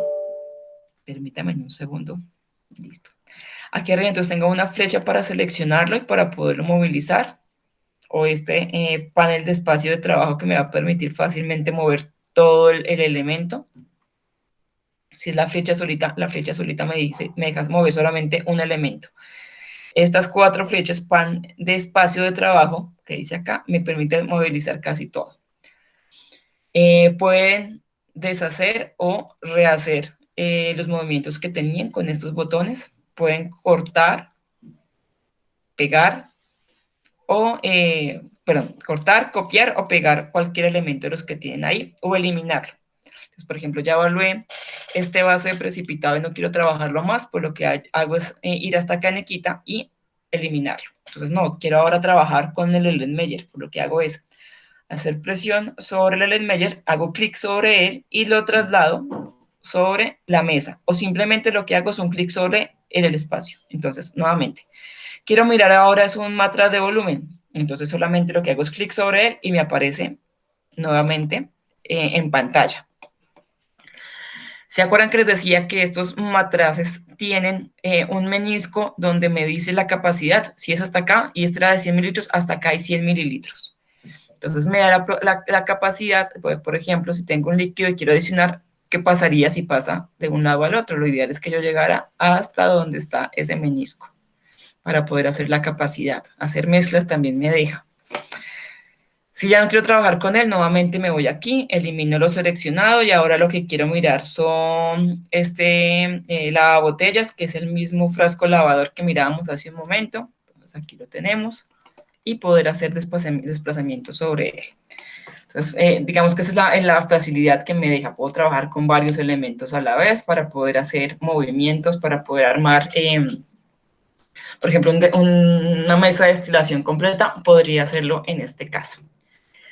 Con respecto a la práctica 1, entonces, ¿qué me está pidiendo?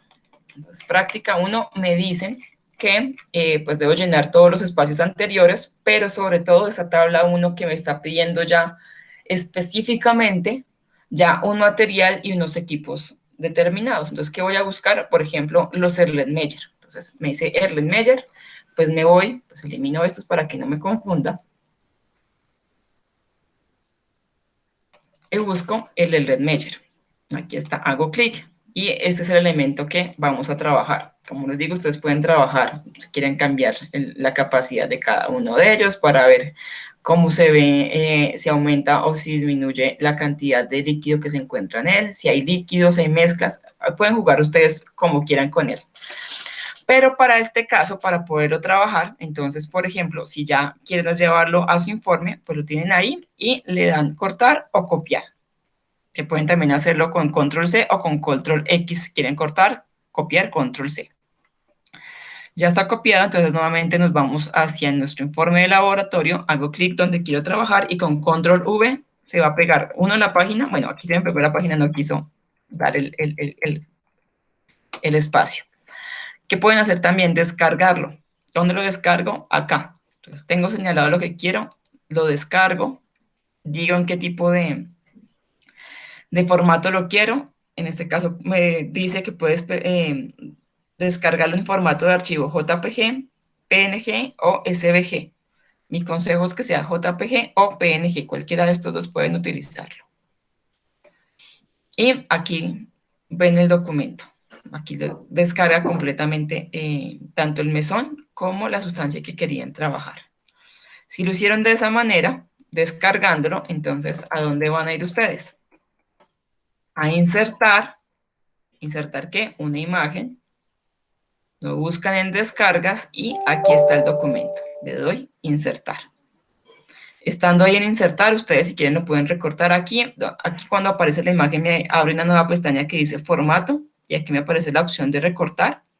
Si no les aparece cuando ustedes hagan doble clic sobre la imagen, vean, nuevamente aparece el formato y me da recortar. Si lo quieren recortar, hacen clic sobre él y especifican exactamente qué es lo que quieren tener mostrando ahí en la muestra, en la imagen como tal.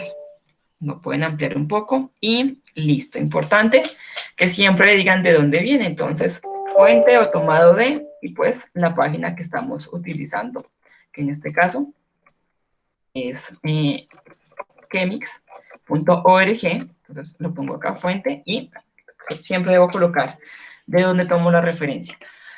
Me pide que coloque el uso de cada uno de estos elementos. Entonces, ¿de dónde pueden tomar el uso?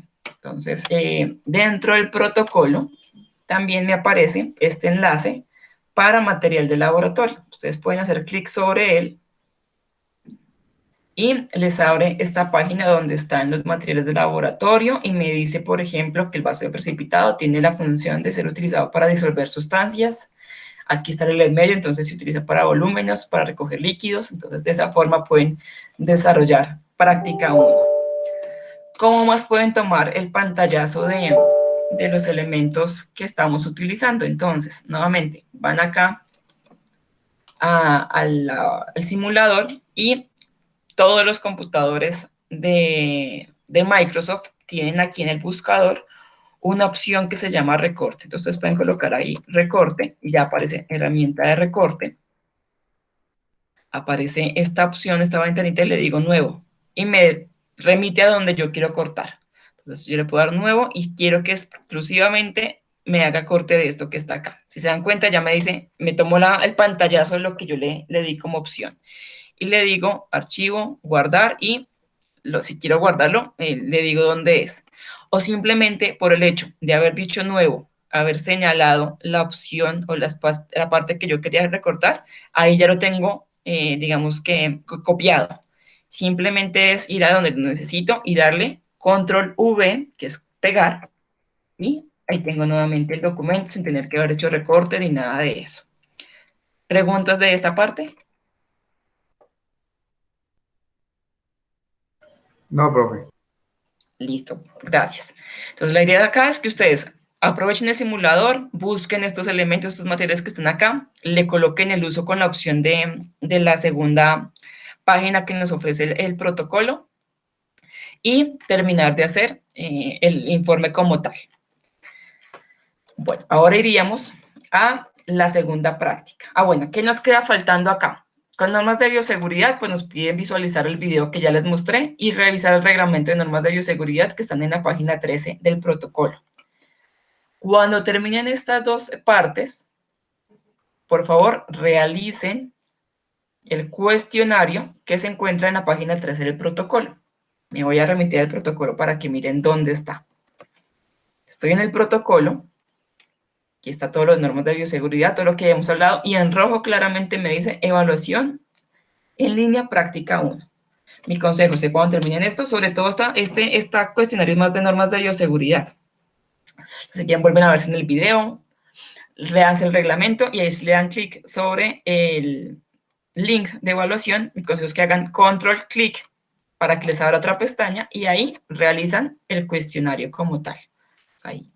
Bueno, tienen que acceder directamente desde la página, teniendo abierta su correo institucional para que les deje acceder fácilmente y de esta forma completar esta evaluación.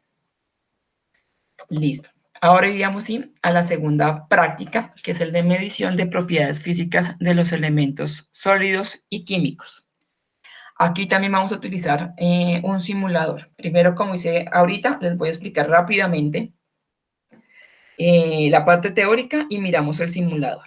Entonces, cuando hablamos de mediciones, entonces el objetivo de esta práctica va a ser que podamos medir volúmenes, masas y calcular con ello la densidad tanto de líquidos como sólidos. La idea es que ustedes pues se puedan familiarizar con esta medición, con los elementos que se deben utilizar en el laboratorio para poder utilizar, para que el día que podamos volver a la presencialidad, tener esas prácticas o que ustedes ya estén trabajando, tengan el conocimiento de qué materiales y cómo utilizarlos para hacer este tipo de mediciones, volúmenes, masa y con ello hallar la densidad. Entonces, también tenemos dos partes para esta práctica. La primera, vamos a medir densidad, volumen y masa de sólidos, y la segunda, de líquidos. Para la parte de sólidos tenemos un simulador, que es el que les voy a explicar, y es importante que sigamos las normas que está pidiendo. Permítanme un segundo. La norma que... el simulador se los explico en un momento, pero importante que ustedes sigan las instrucciones que están dentro del protocolo de la página 17 a la 18 y completar en su informe de laboratorio la tabla 2. Con respecto a la parte de líquidos, aquí no utilizamos simulador, sino que hay dos videos. Uno del uso de las probetas, otro del pignómetro, y con base a esta información, ustedes ya terminar de hacer su informe de laboratorio, y terminado estos dos y haber hecho el informe, mi sugerencia es que de una vez vayan y hagan en línea su cuestionario de la práctica 2. Pues vamos a entrar en materia rápidamente. Entonces recordemos que en física, y junto a la física pues estamos hablando de química y biología, utilizamos diferentes elementos de medida para poder establecer las cantidades, los valores que tenemos de cada uno de estos elementos. Entonces, dentro de esas unidades de magnitud tenemos, por ejemplo, la longitud, la superficie, el volumen, la masa, capacidad, tiempo, ángulos, temperatura. Aquí están las unidades que se utilizan base para cada una de ellas. Entonces, por ejemplo, para longitud, su unidad básica es el metro y su símbolo es una M. Superficie o área es el metro cuadrado. El volumen es un metro cúbico. Kilogramos tiene que ver con la masa. Muchachos, por favor, revisen bien cómo escribimos los símbolos, ya que me acordé, porque a veces hacemos esto, kilogramos, y le colocamos la S de como lo decimos nosotros. Eso está mal. ¿Por qué? Porque el símbolo es KS para kilogramo, no KGS. Entonces, por favor, utilizarlo. Así sean varios kilos, no importa, utilizamos solo uno. Para el litro, entonces, para la capacidad del volumen es litro, y es la L mayúscula, el símbolo que utilizamos para tenerlo en cuenta. En cuanto al tiempo es el segundo, es una S, a veces colocamos mal, colocamos sec, eso está mal, es colocar simplemente la S. Entonces, importantísimo, siempre que revisemos esos elementos del símbolo, para que no los vayamos a utilizar mal. Resumen de los que vamos a utilizar en esta práctica. Entonces, cuando hablamos de magnitudes, por ejemplo, de la longitud, estamos hablando básicamente de determinar la distancia que hay de un punto al otro. Por ejemplo, cuando queremos medir la distancia que hay de un lugar al otro, entonces si quiero medir la distancia que hay de mi casa hasta la universidad, de mi casa hacia mi trabajo, pues lo hago con esta magnitud, con la de distancia. Generalmente lo utilizamos con unidad principal, les digo que es el metro, y pues podemos utilizar diferentes conversiones con ella para poder hablar de magnitudes más grandes o más pequeñas. Cuando hablamos de metro, magnitudes más pequeñas pueden ser el decámetro, centímetro o mililitro.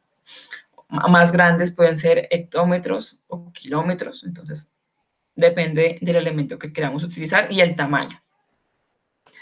En cuanto a área, pues estamos hablando básicamente de dos magnitudes anteriores. Estamos hablando del alto y el ancho.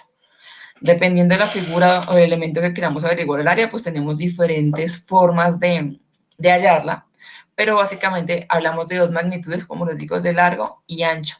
Si estábamos hablando que una distancia la medíamos en metros, pues tengo la distancia de ancho en metro, de largo en metros, pues uno por el otro, esto me da metro por metro, pues me da metro cuadrado. Estamos hablando de una magnitud que me habla de dos dimensiones. Y el volumen me va a hablar de tres, entonces, el ancho, el alto que lo acabamos de ver en el área, y además la profundidad. Entonces, estas tres dimensiones me va a dar la unidad básica del volumen, que es el metro cúbico, o que también podemos hablarlo como litro.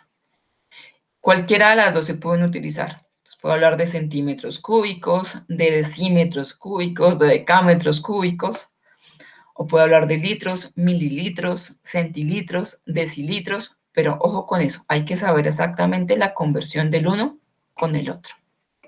Estamos hablando de capacidades, pero toca saber exactamente de cuál de ellas o cómo los vamos a convertir, si es en litros o en decímetros cúbicos. Y finalmente, cuando hablamos de masa, estamos hablando es de la cantidad de materia que hay en un cuerpo. Es decir, en este caso estamos hablando de una unidad que puede ser gramos y se puede variar, por ejemplo, en kilogramos, en miligramos, y generalmente lo hallamos gracias a las balanzas, que también ya habíamos trabajado hace un momento. Hay unidades de magnitud que combina cualquiera de estas. Entonces, la que vamos a trabajar hoy es la densidad. La densidad me va a hallar la propiedad que tiene la materia en cualquier estado sólido, líquido o gaseoso para poder comprimirse en un determinado espacio, es decir, para hablar de volumen, y la cantidad de masa que tiene ella por volumen. Vamos a unir en este caso, a trabajar dos magnitudes importantes, la masa y el volumen. Con estas dos vamos a hallar la densidad. Entonces, ¿cómo se halla la densidad? Si yo tengo la masa y el volumen, la forma de hallar la densidad es dividir la masa sobre el volumen. Y de esta forma la vamos a hallar. Importante identificar que la densidad varía de un elemento al otro. Entre más comprimido pueda estar una sustancia, entre más compacta puede ser, su densidad va a ser mucho mayor. Si no se puede compactar tanto, pues la densidad va a ser menor. Entonces aquí tenemos diferentes ejemplos. Por ejemplo, el oro, que se puede compactar muy bien, su densidad es muy alta, es de 19.3 gramos por centímetro cúbico. En cuanto al kilogramo de hierro, también es alta porque se puede compactar bastante en un pequeño espacio. Pero si miramos, por ejemplo, el agua o la materia, sus densidades son mucho menores con respecto a que no se pueden compactar tan fácilmente. ¿Cómo podemos hallar las densidades? Entonces, como les digo, hay que tener en cuenta estas dos magnitudes del elemento que estamos evaluando. ¿Cómo podemos hallar el volumen de una masa sólida? Entonces, aquí les traía este ejemplo. Tengo una piedra, quiero conocer su volumen, ¿cómo lo hago? ¿Por qué llevo a este ejemplo? Porque, por ejemplo, si yo tengo un trozo de madera y sé exactamente cuál es su altura, su ancho y su profundo, con esos tres datos puedo sacar fácilmente el volumen. Pero con una piedra, con un elemento que no es tan fácil poder determinar su volumen porque de una forma abstracta no es tan fácil determinarlo, lo mejor es que yo lo haga utilizando elementos de laboratorio. En este caso que tengo una probeta con cierto determinado volumen de agua. Importantísimo que tengamos claro cuánta agua tenía antes de que yo aplique el elemento. Entonces, miro exactamente cuánto hay. En este caso el meñisco, que es esto que aparece acá, me dice que hay 220 centímetros cúbicos. Importante que siempre diligencien cuánto había antes. Se introduce a la probeta el elemento que queremos evaluar, que en este caso es una piedra, y mido el nuevo volumen, cuánto recorre el agua con el ingreso de este material. Estaban 220 centímetros cúbicos y al ingresarlo me da 270 centímetros cúbicos. Eso me va a dar la información de cuánto volumen es. Ya aplicamos ahí ese ejercicio. Con la densidad puedo también sacar derivaciones. Si yo tengo la densidad y el volumen de una sustancia, pues puedo hallar la masa haciendo derivaciones de esta ecuación. Entonces, masa que estaba por aquí, la puedo hallar multiplicando la densidad con el volumen. Aquí el volumen estaba dividiendo, al pasar al otro lado pasa a multiplicar. Entonces, la masa para poder hallar, si tengo la densidad y el volumen, la puedo hallar fácilmente. Si lo que quiero es hallar el volumen y tengo la masa y la densidad, lo que hago es dividir la masa sobre la densidad y así hallo el volumen. Esos ejercicios ya lo hicimos en la tarea 1, por ejemplo. Ahora sí vamos con este ejercicio. Entonces, les decía que para hallar la densidad de un objeto abstracto, lo ideal es utilizar, como en este caso, un material de laboratorio que me permita hallar claramente y sin errores el volumen de una sustancia. le adiciono agua, importante conocer cuánta agua le había adicionado, aquí me dice que 220 centímetros cúbicos, y también conocer el peso de la sustancia antes de que se moje. Entonces, debo pesarla antes. Aquí me dice entonces dos datos importantes. Para hallar la densidad me pide masa, volumen y con eso hallo la densidad. Entonces, en cuanto a la masa, me dice que tiene 15 gramos. Les digo, importante, antes de llevarlo al agua, pésenlo. Porque a veces uno no lo seca bien, le quedan goticas de agua y después lo pesa, pues esas goticas de agua suman. No me va a dar 15 gramos, sino que me puede dar 15.5, 15.2 y eso hace que varíe el dato y me va a variar la densidad. Entonces, seco, lo peso, 15 gramos. Y voy a hallar el volumen. Como es abstracto, no sé cómo es. Entonces, es importante, datos para poder hallar ese volumen. Conocer el volumen inicial sin el elemento. Bueno, está escrito raro. 220 centímetros cúbicos. Siguiente elemento, lo adiciono el objeto que queremos evaluar sobre la probeta y miro el desplazamiento que tuvo el volumen del agua en la probeta. Y me dice que son 270. El volumen del agua más el objeto me dice que es 270 centímetros cúbicos. Importantísimo que siempre tengamos en cuenta las unidades que estamos trabajando. Y con eso entonces vamos a hallar esta fórmula. Entonces, volumen del objeto, para saber exactamente el volumen de él, ¿cómo lo hallo? Pues si tengo estos dos datos, simplemente es que tomo el volumen del objeto más el agua y le voy a restar al volumen de, perdón, aquí no es del objeto, sino el volumen del agua. En este caso, entonces, el volumen del objeto es 270 centímetros, que es el volumen del objeto más el agua, este de acá, menos el volumen del agua, solitas en el objeto, 220. Hago esa resta y me dicen que el volumen del objeto son 50 centímetros cúbicos. Es decir, que esta piedra que tenía acá tiene un volumen de 50 centímetros cúbicos. ¿Qué lo hallé? Haciendo simplemente desplazamientos de agua y teniendo claramente cuánto tenía de agua inicial y restándole lo que tenía de volumen el agua más el objeto. Entonces, de esa forma lo hallé. Y ahora sí podemos hallar la densidad. Entonces, teníamos antes el peso, que eran 15 gramos, y con esta fórmula hallamos el volumen. 15 dividido 50, ¿alguien me ayuda con ese dato, por favor?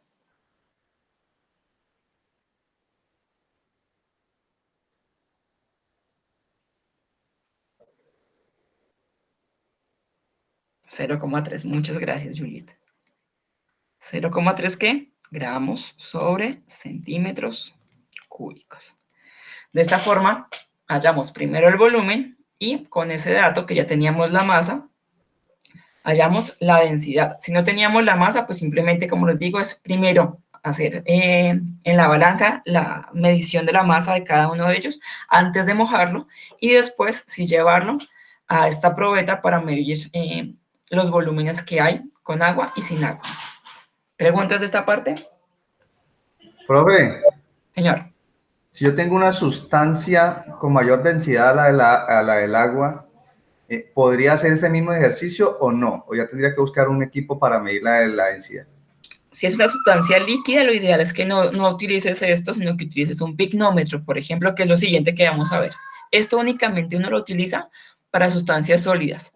En este caso, esta sustancia podría tener una densidad mayor a la del agua, pero lo que vamos a ver acá es el desplazamiento del agua que va a tener sin el objeto y con el objeto. Es lo que vamos a ver acá. Pero solamente con sólidos me escribe este proceso. Para líquidos tenemos otros. Gracias. Con gusto. Bueno, gracias a ti por la pregunta porque nos ayuda a despejar dudas para los demás. Muchas gracias. Listo. Bueno, ahora entonces nos pide el protocolo que ingresemos al simulador. En ese simulador, entonces, lo que vamos a hacer es identificar claramente los pasos que me está pidiendo el protocolo. Entonces, les pido primero que abramos el simulador y que sigamos paso a paso lo que nos está pidiendo el protocolo. Entonces, por aquí ya tenía el enlace listo. ¿Dónde lo encuentran ustedes? Está en el protocolo, pues van, práctica 2, leen toda la información, y aquí me dice cómo podemos utilizar la posición de los ojos. Está el meñisco que les digo, siempre uno debe mirar de frente los objetos para medir los volúmenes, para saber exactamente cuánto es, porque si yo lo miro más arriba o de un lado, me va a cambiar la lectura del volumen. Entonces, siempre de frente para ver ese meñisco, exactamente hasta dónde llega el volumen. Y aquí encontramos los simuladores, pero mi sugerencia es que siempre lo hagan desde este que está acá. Si no les abre fácilmente, hay que descargar primero este plug de Flash. Entonces, control, y hacen clic sobre la imagen y nos da apertura al documento. Entonces, aquí ya le di a abrir. Les puede pasar esto, muchachos, que me dice que no tengo requerido o no he podido, me falta el plug de Flash. Pues si me sale esto, simplemente lo que van a hacer es darle clic sobre este icono de Flash Player y le dicen permitir. De esta forma ya les da acceso al simulador como tal. Es importante, si les sale eso, es dar clic sobre el icono de Flash y luego darle permitir. Y así les deja abrir el simulador. Y como les decía, por favor sigan el paso a paso que nos dice el protocolo. Entonces, por ejemplo, aquí me dice, en el simulador acceder a la opción mismo volumen. ¿Dónde está esa opción? Aquí en este menú del costado derecho. Entonces le doy mismo volumen. Siguiente paso, medir el volumen inicial contenido en los recipientes con agua y anotar el valor en la tabla 2, formato de informes. Entonces, ¿qué me dice? Que también tengo que irme al anexo 2, donde están los informes, e irme a la tabla 2. Y vamos acá, ¿qué me está pidiendo? Que tenga el volumen del agua más el volumen del bloque, masa del metal que estamos evaluando y que finalmente hallemos la densidad. Entonces, ¿qué significa esto? Que lo que vamos a hacer en el simulador es tener en cuenta primero el peso que tenemos de cada uno de estos elementos, el volumen del agua sin ningún elemento, y que después, haciendo clic sobre el elemento o el metal que queremos evaluar, en este caso voy a colocar primero el amarillo, lo que hago es clic sobre el material, clic sostenido y lo llevo hacia donde necesito, que es, en este caso, el tanque. Al colocarlo aquí, estamos simulando que lo estamos llevando a un Erlenmeyer o a un elemento con agua y que este elemento fácilmente me puede graduar cuánto tenemos cada uno de ellos. Si ustedes se dan cuenta, antes tenía, lo puedo sacar si quieren, antes tenía 100 litros. Cuando coloco estos 8 kilos de este metal amarillo, me cambia a 105 litros.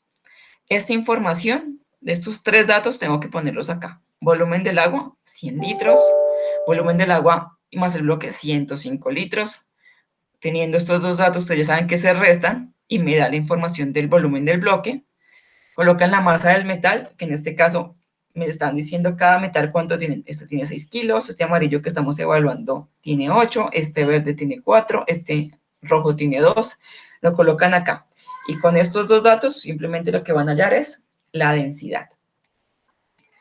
Listo. La segunda parte, siguiendo el protocolo de prácticas, me dice que ahora vamos a medir el volumen de sólidos regulares por desplazamiento. Entonces, que en el simulador accedamos a la opción a medida. Entonces, ¿dónde encontramos esto? En el simulador, en la parte derecha, coloco la opción a medida. Me pide que en esta parte ubique el material aluminio. Y que con ello debo buscar o seleccionar una masa inicial de 2.7 kilogramos. Entonces lo voy a hacer con otro material, por ejemplo, con el ladrillo, pero básicamente es que hagamos lo mismo. Entonces puse en este caso un ladrillo, que está acá. Este ladrillo, antes de eso, tiene 10 kilogramos, pero me dice que primero lo ubique con 2.7. Entonces lo que yo hago es ubicar aquí, en esta línea lateral, el peso de 2.7 kilogramos, pero recuerden que acá van a colocar ese aluminio, solamente que estoy trabajando con el elemento ladrillo para este ejercicio, este ejemplo. 2.7, entonces con algo de precisión y paciencia lo ubicamos. Entonces voy a poner 2.7 y lo que voy a hacer es primero tener en cuenta el volumen que tenía el agua sin el ladrillo, en el caso de ustedes es el aluminio, y haciendo presión y manteniendo el clic sobre el material que lo quiero tener, lo desplazo hacia el tanque. Y miro cuánto varió. Entonces estaban 100 litros y acá me varió a 101.35 litros. Todos estos datos los van a registrar, ¿dónde? En la tabla 3. La masa del metal, volumen de agua, más el aluminio y el volumen del aluminio, que ya saben que es restando estos dos. Y allá en las densidades. ¿Qué les pide? Estoy trabajando con un ladrillo, pero ustedes nuevamente les digo, es con un aluminio. Entonces, ¿qué les pide? Pues ya lo medí con 2.7, pues ahora mídalo con otro. Pueden hacerlo con masas menores. Entonces, por ejemplo, yo quiero medir con un kilo de ladrillo, ¿cuánto me va a desplazar el volumen? 100.50. Eso voy al anexo y lo anoto. No, ya no quiero ni 1 ni 2.7, ahora midámoslo con 3. Como les digo, paciencia y mucho pulso. Entonces, con 3, digamos que está ahí. O bueno, 2.98 me cambió a 1.49. Entonces, deben tomar 5 mediciones de este material. Les recuerdo, es aluminio y con ello hallar primero el volumen, restando el volumen del agua menos el agua más aluminio, y con la masa y el volumen del aluminio sacar las densidades. Nos pide adicional a esto que en una tabla de Excel realizáramos primero las mediciones con estos datos que tengamos acá de masa y aluminio, hagamos una gráfica. Esto es lo que me está pidiendo, perdón, me está pidiendo aquí el anexo, me está pidiendo. Con estos datos, haga una gráfica. Muchachos, aquí hay un error. Por favor, pongan mucha atención. En el protocolo, en el anexo, me dice que voy a hacer una gráfica con el volumen versus la masa. Y el volumen deben ajustarlo. Ahí me dice en el protocolo que, perdón, en el anexo, que el volumen lo voy a colocar en el eje X y la masa en el eje Y. No es así, debe ser al revés. El volumen va a ir en el eje Y y la masa en el eje X, como los tengo aquí ya escrito. Volumen en el X, masa en el Y. Entonces, ¿qué van a hacer? Con la información que ya plasmaron aquí, esta información de la masa y esta información del volumen, lo que hacen es copiarla y llevarla a un Excel, que yo ya se los tenía por acá listo. Ay, a ver, María, perdón. Entonces, nuevamente aquí está, me dice que para el sólido regular, elaboro una gráfica de Excel con el volumen versus la masa. Ya hice la corrección, el volumen en el eje X y la masa en el eje Y. Para poder hacer eso, entonces, la masa la van a colocar en el costado izquierdo y el volumen en el costado derecho. Señalan las dos columnas y van aquí donde dice insertar. ¿Qué van a insertar? Una gráfica de dispersión, esta que tiene varios punticos. Si quieren, igual cuando lo desplazan por encima, les va a aparecer una por una. Entonces van a buscar una gráfica de dispersión. Y seleccionan esta de punticos. Se evalúan que sí exactamente estén midiendo lo que ustedes tenían acá. Entonces tenía, por ejemplo, una masa de 1.41, debe estar por acá, sí, efectivamente, con un volumen de 0.52. Evalúo que está ahí, sí, efectivamente está graduando tal cual como lo deseo. Si tengo una masa de 2.7, debe darme un volumen de 1. Listo. Podemos arreglar la tabla. ¿Cómo la arreglamos? Entonces, cuando yo hago clic sobre la tabla, vean, me abren dos nuevos formatos arriba de un nuevo menú. Uno que es diseño y otro que me dice formato. Si yo le doy diseño, aquí me dice agregar elementos de gráfico. Entonces, ¿qué le puedo colocar? Los títulos a los ejes. El título al eje horizontal. Entonces, el de abajo, ¿qué era? Es la masa. Entonces, escribo ahí masa. Y puedo también agregar el de la parte del eje X. Entonces, nuevamente, perdón, Y. Nuevamente hago clic sobre él en diseño, títulos de los ejes y coloco en el vertical. Y ahí puedo ya escribir volumen. Puedo cambiar el título acá. Entonces, hago clic sobre el título y coloco gráfica, masa versus volumen. Para que ustedes quieran hallar tabla gráfica 1, práctica 2, bueno, como ustedes quieran realizar. Me está pidiendo que coloquemos una línea de tendencia. ¿Cómo hallamos la línea de tendencia? Nuevamente hace clic sobre la gráfica y donde el mismo diseño, agregar elementos de gráfico, aquí me aparece una línea de tendencia. Entonces, me cuando me paro sobre ella con el mouse, me abre este nuevo menú y me dice que cómo la quiero hallar. Entonces coloco que quiero es una línea de tendencia lineal. Con esta línea de tendencia lineal, ustedes pueden hallar otra información. Entonces, nuevamente, se paran sobre ella y donde está la línea de tendencia, van a más opciones de la línea de tendencia, les va a abrir este menú al costado derecho y lo que ustedes dicen es que desean tener presente la ecuación del gráfico y la presencia del valor R cuadrado. Entonces, al hacerle clic acá, vean, me apareció a este lado. Y me aparece entonces la ecuación del gráfico, donde este número que está antes de la X es la pendiente y el número que está acá es la ordenada. Esta es la información que me da esta ecuación. Entonces tienen que decirme, cuando uno haya esta ecuación, ¿para qué le sirve? El R cuadrado es un valor que cuanto más cerca esté a 1, pues me está diciendo que el ajuste es mucho más preciso. En este caso, mira, me dio exactamente 1, significa que el ajuste es lo más exacto posible. No todas las ecuaciones me va a dar esto, pero si entre más cerca esté a 1, pues significa que está más ajustado, más cerca de la realidad. Y esto que está acá, pues lo van a copiar toda la gráfica como tal, haciendo clic en cualquier parte externa dentro de la gráfica. Le dan control C, control copiar, y lo llevan a su nexo de informes y lo copian aquí donde está el gráfico. Eso sería práctica 2. Por favor, revisen las preguntas, contéstenlas, y ya sería finalmente que realizaran ustedes los cálculos y finalmente hacer el quiz. Para la parte 2, que es de líquidos, pues solamente no hay simulador, no hay ejercicio como tal, nos pide que revisemos estos dos videos que ustedes encuentran dentro del protocolo y con ello ya realizar la evaluación de la práctica 2. Listo, muchachos, ¿preguntas hasta acá? No, profe. Bueno, les voy a pasar la asistencia para que por favor la diligencien. Ustedes saben que con esta asistencia ustedes ya tienen asegurados 5 puntos por haber estado aquí presentes.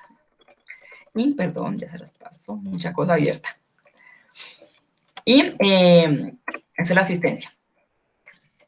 La idea también es que son las 9, estemos trabajando en el grupo de Skype. También les voy a pasar el enlace por si no lo tienen por ahí, por si no se han inscrito.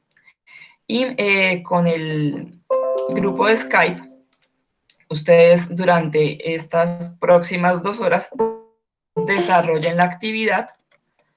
Cuando desarrollen la actividad, entonces, si hay alguna duda, pues por favor que por ese medio me puedan contactar, podamos solucionar cualquier inconveniente, cualquier duda que tengan, y con ello les puedo contestar al tiempo. Yo voy a estar aquí conectadita a este grupo de Skype todo el tiempo.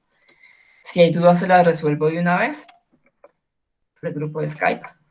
Por eso abrimos uno diferente, porque no tengo a todos los muchachos del campus virtual acá. Entonces, por eso hay uno diferente al que tenemos con los que están conmigo en el campus, en la clase normal.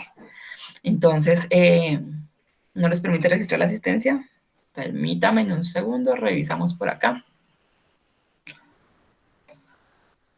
Entonces, la idea es que ustedes trabajen y hagan ese informe. Ventajas de haber asistido ustedes aquí a estas 2 horas conmigo.